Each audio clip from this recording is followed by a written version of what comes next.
오늘 조정폭이 깊은데요. 이 안에서 캡틴의 상세한 브리핑 통해서 저희는 기회 찾아보는 시간 이어가 보도록 하겠습니다. 저희 먼저 신재생 에너지부터 짚어볼게요. 태양광, 풍력 쪽 요즘 고개를 슬슬 들고 있는 것처럼 보입니다. 미국에서도 분위기가요. 원전이 오래 걸리는데 신재생 에너지도 한번 볼까라는 그런 분위기도 조성되고 있어요. 최근에 미국에서 퍼스트 솔라 실적도 그렇고요. 국내 증권사 역시 희망적인 보고서를 내놓기 시작했습니다. 사실 이쪽 같은 경우에는 전에 한번 새싹 같은 섹터라고 소개를 해주셨던 걸로 기억을 하거든요. 그런데 워낙 시장이 빠르게 돌아가서요. 접근해도 될지 고민이 됩니다. 네, 일단은 결론적으로 말씀을 드리면 신재생 에너지 섹터 같은 경우에는 지금 볼만한 그런 섹터가 되겠다라고 말씀을 드릴 수가 있겠고요.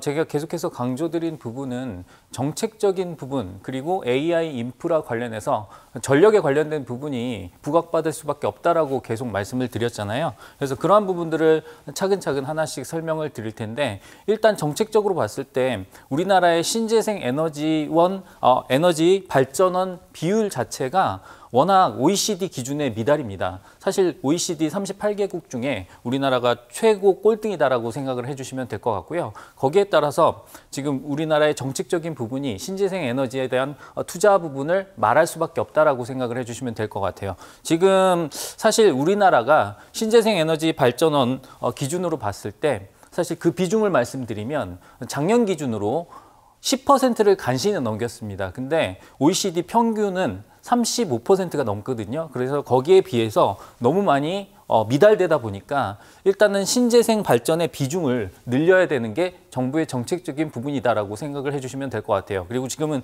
민주당이다 보니까 사실 원전에 대한 부분보다는 신재생 에너지에 대한 부분을 국내 정책상으로는 더 강조하고 있다라고 생각을 해주시면 될 것 같습니다. 그래서 그러한 부분을 일단 전제 조건으로 깔고 보시면 될 것 같고요. 하나하나 투자 포인트를 살펴보도록 하겠습니다. 일단은 첫 번째로 드릴 말씀이 왼쪽의 그림은 풍력 발전을 그려놨는데 아까도 설명을 해주셨지만 사실 풍력 발전에 대한 부분이 상당히 중요한데 그 부분은 조금 이따가 설명을 드리도록 하겠고요.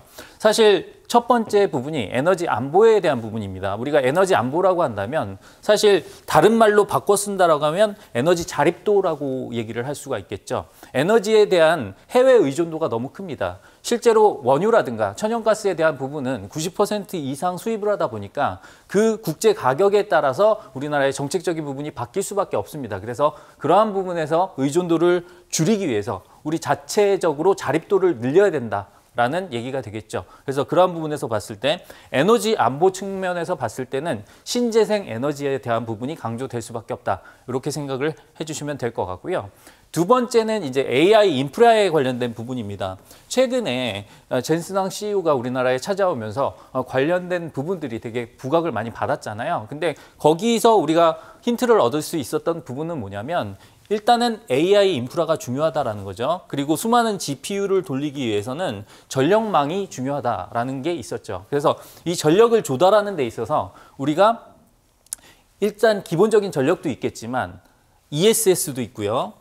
거기에다가 원전도 있었습니다. 근데 신재생 에너지가 붙어줘야 그야말로 여기에 관련된 전력을 오롯이 생산해낼 수 있다는 부분이 강조될 수밖에 없겠죠. 그래서 이러한 부분에서 봤을 때 AI 인프라 관련해서 신재생 에너지에 대한 중요성이 부각될 수밖에 없다라고 생각을 해주시면 될 것 같고요. 계속해서 말씀을 드립니다만 알리100이라는 게 사실 전 세계적인 그냥 캠페인일 뿐입니다. 하지만 이게 2050년도까지 각 기업이 본인의 제조하는 생산품에 있어서 만들어낸 전력 자체를 2050년도까지는 다 재생 에너지로 전환하겠다라는 그러한 약속인데 이게 뭐가 중요하냐면 사실 유럽이라든가 이런 쪽에서는 친환경에 관련된 부분을 상당히 강조하고 있습니다. 그래서 원래는 탈원전을 독일이 했었고요. 근데 그런 부분에서 봤을 때 유럽 기업들은 만약에 수입을 하거나 했을 때 이 알리100에 가입하지 않은 기업들에 대해서는 경계를 하게 돼 있습니다. 그래서 그런 부분을 봤을 때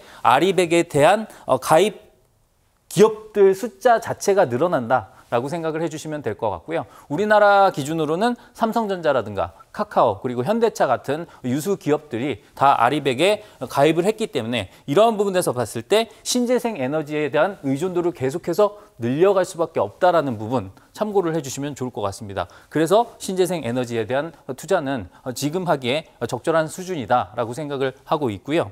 그다음에 아까 최인정 캐스터가 얘기를 해줬죠. 블랙록이 세계 최대의 자산 운용사인데 블랙록이 우리나라와 MOU를 맺은 부분이 있습니다. 거기에서 20조 가량을 우리나라 AI 인프라와 신재생 에너지에 관련된 부분, 특히나 해상 풍력에 관련된 부분에 투자를 하겠다라는 얘기를 했었죠. 사실 에너지 고속도로라는 정부의 정책하고도 일맥상통한다라고 생각을 해주시면 될 것 같은데 우리나라는 천연적으로 삼면이 바다로 둘러싸여 있지 않습니까? 그래서 발전원으로 가장 유력한 후보가 풍력 발전입니다. 그래서 풍력 발전을 우리가 생각을 했을 때 육지보다는 바다에서 바람이 많이 불기 때문에 해상 풍력에 관련된 부분이 강조가 됐었고 거기에다가 우리나라가 워낙에 조선업이라든가 이런 산업이 발달돼 있기 때문에 해양 플랜트 쪽을 잘합니다. 그래서 해상 풍력을 할 때 가장 문제가 되는 부분이 뭐였냐면 이 바다에 구조물을 세워야 된다라는 것 자체가 난관이었는데 우리나라는 그러한 기술력을 가지고 있기 때문에 거기 관련해서 풍력 타워 쪽에 세계 1위 업체를 보유하고 있죠. 그래서 그러한 부분들을 감안한다라고 한다면 풍력 발전에 대한 부분 그리고 태양광 관련해서도 사실 중국의 그 웨이퍼라든가 폴리실리콘이라든가 이런 거에 대한 공급망 장악력이 너무 컸기 때문에 중국 때문에 가격이 너무 그 경쟁력이 없었거든요. 근데 최근에 미국과 중국의 관계가 물론 미중 관세 협상이 잘 타결됐지만 그럼에도 불구하고 미국과 중국은 아직도 경쟁 구도죠. 그래서 중국에 대한 제재가 계속 있다 보니까 거기에 관련해서 사실 우리나라가 반사 수혜를 얻을 수 있다는 부분이 계속 부각되고 있습니다. 그래서 최근에 태양광 관련 업체의 실적도 좋게 나왔고요. 그러한 부분을 감안했을 때 신재생 에너지에 대한 부분은 우리가 눈여겨봐야겠다라고 생각을 해주시면 될 것 같습니다. 그 다음에 볼 게 우리가 활주로 차트 해석으로 OCI를 설명드릴 텐데요. 사실 OCI 같은 경우에는 주가의 등락이 상당히 컸습니다. 지난번에 보였던 HD 현대 에너지 솔루션 같은 경우에는 우상향하는 모습을 보여줬지만 OCI 같은 경우에는 아까 말씀드렸다시피 중국과의 그러한 가격 경쟁력 측면에서 손해를 본 부분이 많았고 그다음에 보조금 관련해서 계속된 악재가 있었기 때문에 고개를 들지 못하고 있었거든요. 그런데 최근에 움직이기 시작을 했기 때문에 OCI의 차트를 갖고 왔고요. 활주로 차트 기준으로 봤을 때는 정말 지저분한 모습을 그리고 있는 것처럼 보이지만 이런 것들이 다 정책적인 부분들 때문이거든요. 이때는 미국의 보조금 정책과 관련된 부분이 부각됐기 때문에 하락을 했었고 그다음에 여기서는 이제 실적에 관련된 부분이 집중을 받으면서 상승을 하기 시작했고 이때 올려준 그러한 매수 주체가 기관과 외국인이었다라는 측면에서 봤을 때 어느 정도 저점을 다졌다라고 생각이 드는 부분이 있습니다. 그래서 이 OCI 같은 경우에는 움직임이 쉽지는 않은 종목이다 보니까 일단은 눈여겨보고는 있으나 뭐 이거를 뭐 매수해야 된다라는 관점보다는 우리가 신재생 에너지와 관련해서 공부할 만한 그러한 차트로 말씀을 드렸습니다. 네, 이렇게 신재생 에너지 관련해서 꼼꼼한 이야기 짚어보고 왔습니다. 자, 통신 장비 쪽 이야기 이어가 보도록 할게요. 미국에서 엔비디아가 노키아 지분 인수를 발표한 이후 통신 장비 이 관련주의 흐름이 좋아 보입니다. 캡틴도 예전에 사실 AI 인프라에서 통신의 중요성 정말 강조를 많이 해주셨거든요. 여전히 좋게 보실까요? 네, 맞습니다. AI 인프라에 있어서 통신의 중요성은 아무리 중요성을 강조해도 지나치지 않다라고 말씀을 드릴 수가 있겠고요. 사실 이런 부분이죠. AI 하면 우리가 GPU를 통해서 데이터를 학습을 시킵니다. 그 학습을 통해서 또 다른 반도체를 통해서 추론 과정이 있고요. 그거를 통신을 통해서 기기라든가 이런 데 쏴준다라고 생각을 해주시면 될 것 같아요. 데이터 센터 간의 통신도 있고요. 그 다음에 그 데이터에서 기기로의 그러한 통신도 있고 이러한 부분들을 다 감안을 했을 때 통신망이 잘 깔려 있어야만 그러한 효율을 낼 수가 있다라고 생각을 해주시면 될 것 같아요. 예를 들어서 설명을 드리면 내가 챗GPT한테 무언가를 물어봤을 때 그 챗GPT의 반응 속도 자체도 통신망과 관련이 있을 거 아닙니까? 그래서 그러한 부분을 생각해야 된다라고 말씀을 드릴 수가 있겠죠. 그래서 AI 인프라와 통신은 충분히 밀접한 연관성이 있다. 이렇게 설명을 드릴 수가 있겠죠. 그럼 보도록 할게요. 일단 가장 중요한 이슈를 말씀을 드리면 우리는 엔비디아라는 대단한 기업의 움직임에 계속 세계의 이목이 집중되지 않습니까? 그래서 우리나라에 젠슨 황 CEO가 왔다 가면서부터 SK 하이닉스와 삼성전자의 주가가 훨씬 더 오버슈팅을 했었죠. 그래서 그러한 부분을 봤을 때 엔비디아가 과연 어떤 분야에 투자를 하는지에 세상의 이목이 집중되고 있다라고 봐주시면 될 것 같습니다. 단일 기업으로는 시총 5조 달러를 넘은 유일한 기업이기도 하죠. 시총 5조 달러라고 하면 7천조가 넘어요. 그래서 정말 대단한 기업인데 이 엔비디아가 최근에 GTC 2025라는 개발자 회의가 있습니다. 거기에서 노키아의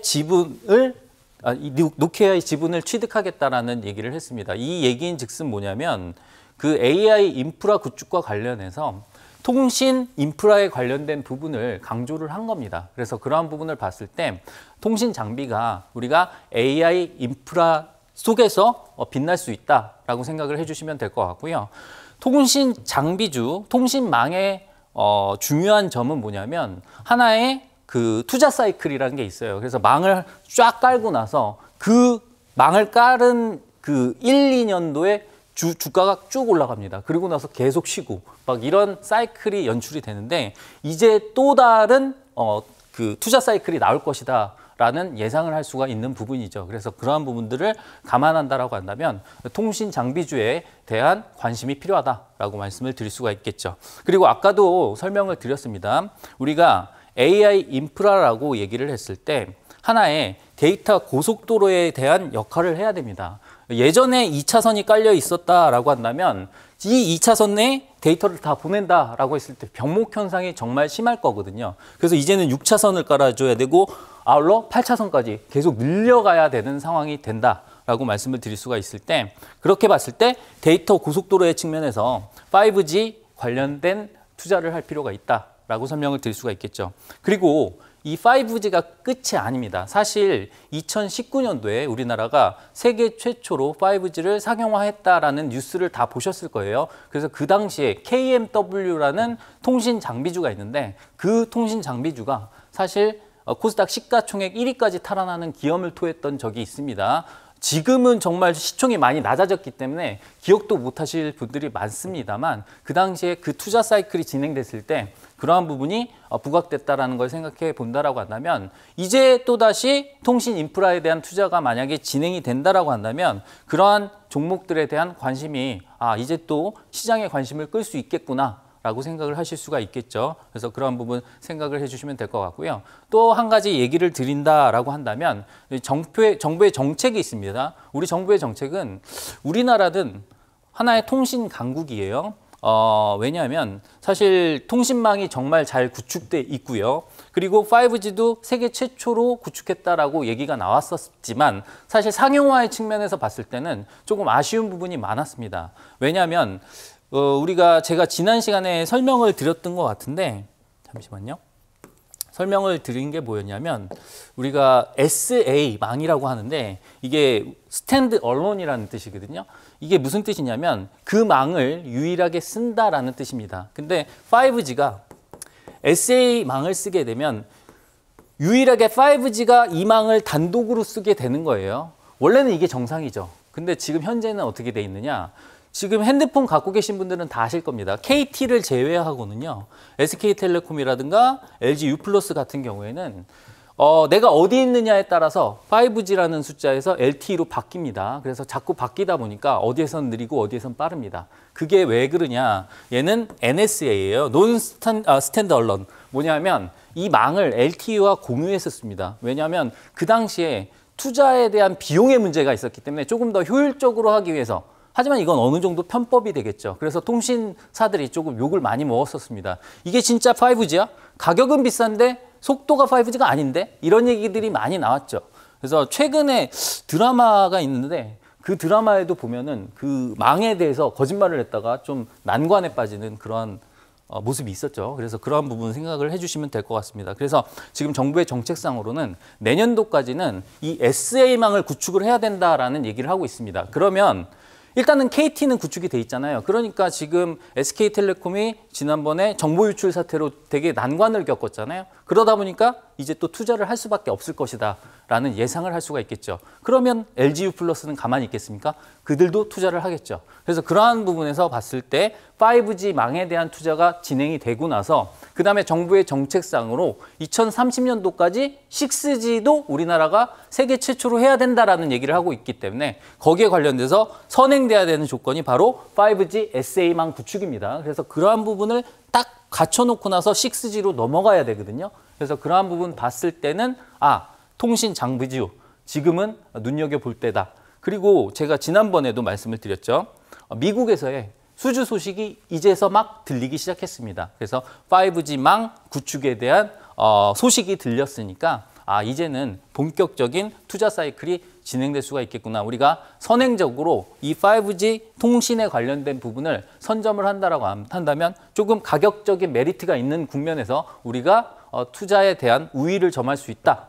이렇게 생각을 해주시면 될 것 같습니다. 그리고 마지막으로 설명을 드릴 수 있는 부분이 통신사 AI 플랫폼이라고 써놨는데 통신 3사가 있지 않습니까? SK라든가 KT라든가 그 다음에 LG유플러스 같은 경우에는 각자의 컨셉을 가지고 각자의 플랫폼을 가지고 일단은 AI 플랫폼 업체로서의 변모를 꾀하고 있다라고 생각을 해주시면 될 것 같습니다. 그만큼 통신과 AI는 밀접한 관계가 있다. 예전에 기가진이 이런 거 들어보셨잖아요. 그래서 일단 인공지능 관련해서 가장 먼저 실생활에 필요한 서비스들을 도입한 업체들이 통신사라는 거 여러분들이 잘 알고 계실 테고 데이터 센터라든가 이런 거에 관련된 구축에 있어서도 가장 그리고 양자암호와 관련된 부분도 가장 발빠르게 움직이고 있는 업체들이 바로 통신 업체들이다라는 거 여러분들이 알고 계실 겁니다. 거기에 관련해서 이제 통신사가 5G 망 구축을 한다라고 했을 때 거기에 관련된 장비 관련주들에 대한 움직임은 분명히 있을 수밖에 없다. 이렇게 생각을 해주시면 될 것 같습니다. 자, 그러면 차트를 하나 보도록 할까요? RFHIC라는 종목인데요. 사실 이 종목은 이름이 정말 어렵죠. RFHIC 다 영어인데 일단 5글자, 영어 5글자이기 때문에 너무 어렵습니다. 하지만 정말 좋은 기업이죠. 그래서 일단 질화관륨이라는 소재에 관련된 기업이고 통신 장비주다라고 생각을 해주시면 될 것 같은데요. 사실 이 종목 같은 경우에는 제가 예전에 활주로 기법 설명을 드리면서 이륙 준비 종목으로 미리 알려드렸던 그런 종목입니다. 그래서 요 부근에서 제가 가격을 잡아 드렸었고요. 요게 아마 27,000원 가량 됐을 거예요. 근데 지금 현재 35,000원대 이상으로 올라와 준 그런 종목이 되겠고요. 그러니까 여러분들이 열심히 방송을 끝까지 들으시면 이런 종목에 대한 힌트도 얻으실 수 있다는 거 참고를 해주시면 되겠고요. 사실 RFHIC 같은 경우에는 지금 현재는 공략하기가 부담스러운 구간입니다만 그래도 추가적인 상승세가 예상되는 그러한 국면에 있다라고 봐주시면 될 것 같습니다. 네, 이렇게 저희가 키워드 2가지 공부해보고 왔고요. 그렇다면 캡틴, 오늘 기념품은 어떤 종목일지 궁금합니다. 어떤 종목일까요? 네, 일단은 제가 신재생 에너지에 관련된 그러한 기념품을 준비를 했고요. 예전에 한번 소개를 해드렸던 부분이 있습니다.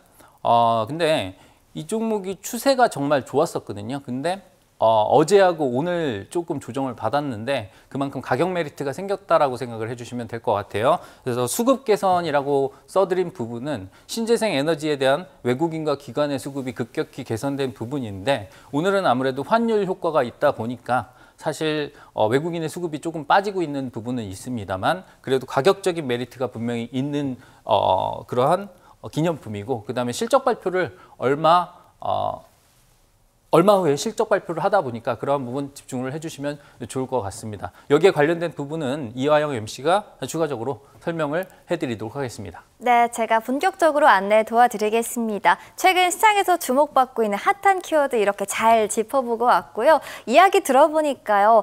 이럴 땐 관련한 종목을 포트폴리오에 한번 담아보고 싶다라는 그런 생각도 드시죠. 그렇다면 이 좋은 또 강한 재료를 이어갈 수 있는 종목은 과연 무엇일까요? 오늘 우리 서소미 캡틴이 준비를 했습니다. 어려운 내용도 쉽게 풀어주고 있는 캡틴이 자신만의 활주로 기법으로 뽑은 핵심 종목의 기념품을 챙겨왔다고 하는데요. 화면 아래쪽 보시면 QR코드 보이시죠? 휴대전화 카메라만 켜서 스캔하시면 바로 링크가 뜹니다. 클릭 한 번만 딱 하시면 바로 참여하실 수가 있고요. 참여하셔서 기념품 같은 핵심 종목 즐겁게 활용해 보시길 바랍니다.